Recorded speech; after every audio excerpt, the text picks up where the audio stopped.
I llavors clar, es va obligar a canviar molt la forma de treballar. Van haver algunes resistències, però jo crec que amb el temps la milloria ha sigut molt bona i tot això. I després, al final, l'hospital no deixa de ser un reflexe de la vida real, on hi ha gent que li agrada molt la tecnologia i gent que no li agrada.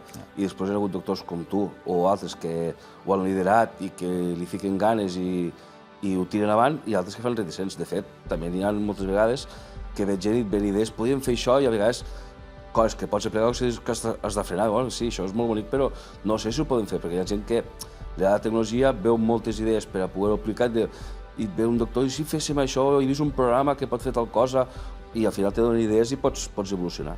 Clar, de fet, sempre han d'anar evolucionant.